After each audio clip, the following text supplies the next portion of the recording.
Hi friends, this is Caitlin. Welcome to day one of my October Eve 2023 series. Today I'm going to be making a Lawn Fawn card. This is for the Lawn Fawnatics Challenge, which right now is called Into the Woods.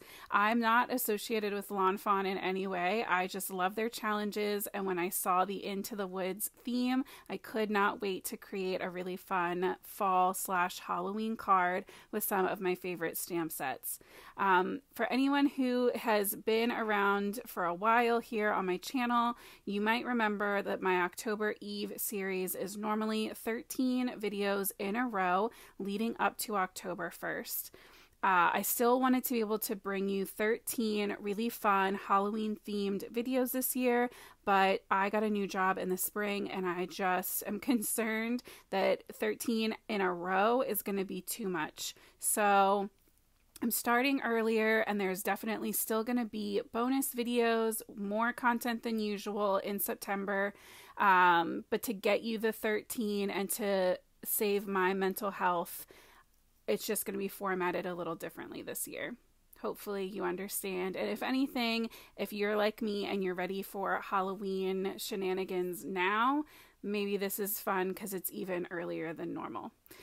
So I combined multiple different Lawn Fawn stamp sets. I am stamping out all of my images now on Copic Express It paper with my Honeybee Stamps Intense Black ink. This is my favorite ink right now for stamping and coloring with my Copics. The main stamps that I'm using from Lawn Fawn is the it's You Autumn No. That's what it's called, You Autumn No, and it's those mice with the little leaves. I also borrowed some branches from the Jungle set and the Fantastic Friends sets, as well as the little Trick or Treat pail. So stinking cute. And I grabbed some of this Lawn Fawn pattern paper. I am inking up my own kind of abstract fall inky background. I'm starting off right now with, I think that's mustard seed. I think it is. It'll be in the description below. But I'm going in with yellow distress ink, then following that up with orange, and I'm kind of just creating a very messy tie-dye kind of feel, bringing in color from all different sides and angles. Then I'm going to add in some aged mahogany for that deeper kind of maroon red. And then we'll also bring in a darker brown at the end to really kind of take this from a fiery color scheme to a fall. To me, it's the deeper reds and browns that help these kinds of backgrounds truly read as fall. And I just love them. So I'm going to go back and forth a couple times between my inks to get a nicer, more smooth blend. And I'm working on a heavyweight white cardstock. I believe this is 110 pounds. So it did take a little bit of time just because I'm using so many different colors, but I was able to get a blend that I was really happy with. Also keeping in mind that we're going to be placing all of our die cut images kind of over this, so it doesn't have to be a perfect blend anyway for it to turn out beautiful. I went in with that dark brown all the way around all of the edges, and that just helps kind of ground everything and, like I said, bring it to that fall kind of fall leafy color scheme versus like a fiery red, orange, yellow. So I'm just kind of checking to see how that looks against my pattern paper, and I loved it.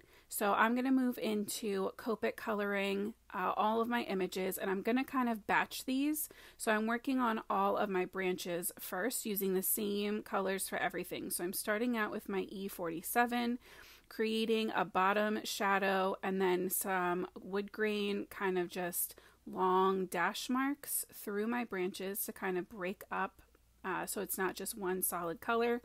And I'm also trying to keep in mind left versus right, how many branches I'm shading at the bottom, you know, which way they're facing, so that when I go to assemble my scene, I have some for both sides of the card. That's why you can see like on this separate little strip I used of scrap paper. They're both shaded on the same like the underneath is the same, so I had to kind of flip my paper back and forth. My medium shade is at E44, just going in and thickening that up, trying to leave at least a little bit of highlight on each of these. There's not a ton of space on these. You could probably have just done 2 markers, but I love a 3 marker blend. And my lightest shade is the E43. It's just a hint, but I love the extra texture that I feel like it brings to the whole thing. This card is not 100% what I had in my head when I started out, but I do love how it turned out, and I think it's important to acknowledge that as a card maker for anybody who's listening, who maybe as you're creating, you start to get a little discouraged, or you know, you have a vision in your head and what happens doesn't necessarily match it. That doesn't mean that it's not a beautiful card or project or whatever you're working on. It just happens sometimes. So I hope that if that's happened to you, you know that you're not alone. There's nothing wrong with you or your card or your art. It's just how it goes. And hopefully what you end up with is still something that makes you smile, because that's how I feel about this card. It's not, in my eyes, perfect. It's not necessarily what I envisioned to start with, but when I look at it, it makes me happy. So here we are. I decided to go with orange, red, and like a brown, burnt kind of red color scheme for all of my leaves. So I'm, again, batching through. I did all of my red leaves first. Now I'm going in with these yellowy orange leaves. And then I'm going to bring in my E09 and E07 to break up kind of this color and add in more of that brown red that I feel like is very unique to these kind of fall leaf colors. The E07 is so beautiful, and I really wasn't sure how to blend that out, so I ended up bringing in E13, and I had to do a little bit of work to get these to kind of melt together, but I really like how it turned out, this kind of tan brown red. It's really fun and definitely really different. You can see now I'm going back in with that E07 just to kind of help bring that all together, but I think that one extra layer was well worth it. I decided to color in my little trick-or-treat pails pretty traditionally, making them, you know, like a pumpkin orange. I just think it's so cute to imagine like the spider and the mice are just trick-or-treating through the woods. I did end up stamping, so I stamped 2 of the mice. I ended up only using 1 just because of the way that my sentiment ended up kind of laying out. In the beginning, I showed a letter stamp set from Lawn Fawn, but I didn't end up using that. I actually ended up bringing in an older stamp set that I had that already had Trick or Treat as a whole stacked sentiment, and I thought it fit so perfectly in that space. But this is the mouse that I'm going to end up adding to my card, and the other little mouse who's like kind of longer, he's going to get saved for another project in the future because I still colored him and cut him out. He just didn't have space on the card, and it felt kind of cluttered layering him up somewhere. So I went in with my warm gray markers to shade in my little mouse. I just think he's so cute. I am an addict for Lawn Fawn mice.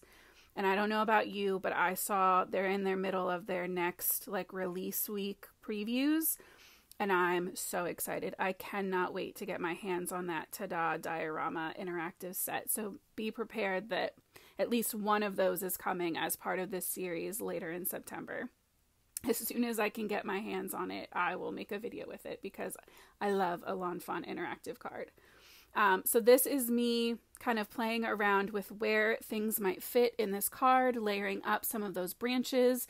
And now you can kind of see that I'm struggling to figure out where my mice are going to go. Where could I possibly put my sentiment if they're all kind of on the bottom section together? I didn't love that one kind of covering the branches, and there wasn't enough room for my sentiment there anyway. So this is when I had to make the very tough decision to cut that one mouse, save my other mouse, and start putting everything together. Before I can do that, I'm going to get my sentiments stamped down. So from the You Autumn No stamp set, we're going to be using the Floating By to Say. And I tried stamping that in brown ink first, and it was not cute. So I ended up going in with black ink. Then I'm going to get my branches in place so that I know exactly where my trick or treat can go. I wanted to lay down these bigger branches first, and then go in and layer in my smaller, kind of skinnier branches over the middle so that some of the leaves would overlap. And I did all of that flat with liquid glue versus foam tape, but I still think that it gives a really nice dimension. I also, as you saw, dropped some glue onto my background, but in the end, it's going to get covered up anyway, and it's totally fine. So don't sweat the small stuff when it comes to things like that. So once I had my first 4 branches in place, I trimmed the excess off of the back of my panel, and then went in with my little spider. I cut the space between the spider's hands so that I could tuck the trick-or-treat pail in between so it looks like the spider's holding onto it. And I'm also going to trim the very top of the spider web string so that it lines up perfectly with the edge of our tree. So he's just kind of dropping down from the tree, ready to trick-or-treat with our mouse. And now I'll start adding in those smaller branches, just again to really build up the feeling of this being a forest area and not just one tree. So we're going to do that on both sides with those little branches. And I even have this one that I ended up adding, so it kind of looks like the spider's dropping down from that leaf, which I think is really cute. So now here I have that trick-or-treat sentiment. I'm going to get that position, and I really just loved the way that this little mouse looked holding that pail, like he's just soaring through the air, and had the extra little leaves to kind of tuck around. So once I got that stuff in place, then I went in and stamped my sentiment again with the black ink. These mice are just so cute. I love them so much.